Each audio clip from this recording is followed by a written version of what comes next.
Has anyone here in class today ever worked in retail or for a clothing line? If yes, then you know the feeling of OCD you get when it comes to perfection on rolling your clothes. Folding clothes is something everyone dreads doing, but in the U.S. Army, folding your clothes is what keeps you out of trouble. I have been in the U.S. Army for 2 years now and went to basic training at Fort Benning, Georgia, where we were required to have our clothes folded to the proper military standards, which is called a Ranger roll when it comes to your t-shirts. The importance is to have a well-organized locker with everything folded precisely. Today in my speech, I will be doing a visual demonstration on how to properly Ranger roll your t-shirt and how to properly maintain a military standard SOP locker. And SOP stands for Standard Operational Procedures. So for my locker overview, I drew out a diagram which I was going to hand out to the whole class. But for here, I'll just hold it up. You all can take a picture. So for our lockers, we are to have them always locked 24/7. If you fail to have your locker locked, it will lead into your barracks being flipped. And in military terms, flipped means it will be destroyed. Drill sergeants literally do all they can to make your lockers and barracks maintain completely clean at all times. So when they say they're going to flip your lockers, that means they're going to take everything in your locker and dump it out. So this happened to us more than 10 times during my time in basic training, and it was awful. They would take your hygiene kits, or your soaps, your shaving cream, and everything. They would spray it all over the place and literally just destroy the place. So for your lockers, you are to have them organized completely. Your boots are placed on top of your lockers with the laces tucked in. If you fail to tuck your laces in, that will lead to every single pair of boots being taken off the top of lockers and thrown into a pile. This happened to us on our first day, and I ended up wearing a size 9 and a size 10 boot for the whole time at basic training. All uniforms are to be ironed and hung in the proper locker, proper placement in the locker, which is this part, the long part, with your name tapes properly placed on them. So you have several name tapes on your military uniform, where you have your American flag, your name tape, U.S. Army tape, and your unit patch. If your tags are mixed up at all, it will lead to your locker being emptied and poured out. So the rest of your locker, you're going to have your socks, shirts, underwear, and other clothing and other equipment placed in the proper places, fold to the proper standards. And that fold is the Ranger roll, which I will now demonstrate how to fold. This is your finished Ranger roll. It's just a t-shirt rolled up in a ball. And now I will show you how to properly fold it. So here is your normal t-shirt.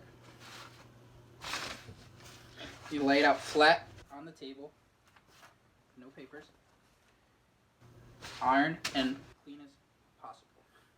You're going to take it from the bottom and you're going to fold it up about 2 to 3 inches to look like that. It's just the bottom of the shirt, fold it over. Then you're going to take each sleeve and fold it halfway into the shirt. And this will look like this. So these are the sleeves right here, and that's the bottom folded up. You are now going to take the shirt and fold it in half one last time. In this fold, this is where you get all your creases and all your wrinkles out of your shirt, so it looks proper when you roll it up. This is what you have now, with a little fold at the bottom and just the shirt folded up. So from this point, you are now going to take it from the top of the shirt and you are going to roll up. When you're rolling, you want to make sure you get it as tight as possible, like rolling a burrito. And as you do it, you want to make sure the shirt doesn't begin to fold out. So what I mean fold out is when you roll it up, the shirt will start to pop out the sides. That's where you have to try your best to keep it inside. So you begin rolling, get out all the creases you can. And this is where you're going to be stuck here now. And you're probably wondering, what do you do? But this is where the fold at the bottom comes into play. You are now going to take that fold and you're going to fold it out or unfold it and kind of have the shirt eat the rest of the shirt. This is what's going to hold it in place in your roll. And this is what your finished product looks like. So most people in basic training get really OCD when it comes to folding their clothes, and their Ranger rolls become really tight like, mine right now is really bad because I've been out of basic training for a while and I've kind of lost my touch. But when I was there, my shirt would be rolled up smaller than my fist. And the reasoning for this is so when you pack it away in your backpacks or your rucksacks, you can fit as many t-shirts as possible in there. So that is how you properly range roll a t-shirt. And the reasoning to have such organized clothing or hygiene in the military is to pay attention to detail part. The military stresses pay attention to detail hundreds and thousands of times during basic training so that soldiers maintain the best and most organized personal spaces. The military is very picky when it comes to what they want from their soldiers, and when you're not paying attention to detail, you begin to be lazy and not look good and make them look bad.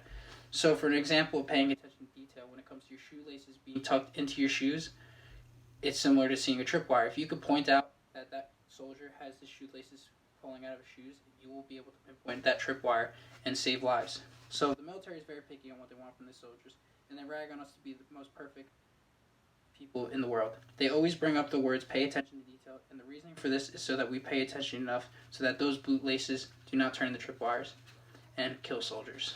Thank you.